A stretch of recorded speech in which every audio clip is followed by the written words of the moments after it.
જય દ્વારકાધીશ મિત્રો, અમે માંડવી રેસ્ટોરન્ટ અને અહીંયા ટીમભાઈની માંડવી જઈએ. અને આ ભાઈ અમારે જો એક ભેગો મારો ભેગો બેઠો હોય, આ ટ્રેક્ટર વાળો હે, એ આજ કઢી પીને આવ્યો છે. મારે બે નીકળાવ જોતા હા તમે. અને બે ચાર બગલા છે, બાકી કેમ તમે બધા મજામાં ને? હમણાં અમારે માંડવીનું સિઝન ચાલુ થઈ ગઈ છે.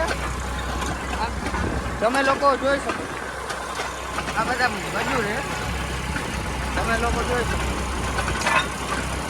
આ બધા મજૂર.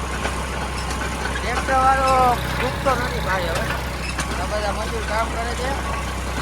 ટ્રેક્ટર વાળો ભાઈ ડૂબી નથી આવતો. જો આમથી અમારા ટીમભાઈ આયલા આવે છે, એ હમણાં ચાલ લેવા જશે. હવે અહીંથી ગાડીની માંડવી પૂરી થઈ ગઈ છે. હવે હમણાં સીમર માંડવી જવાની છે.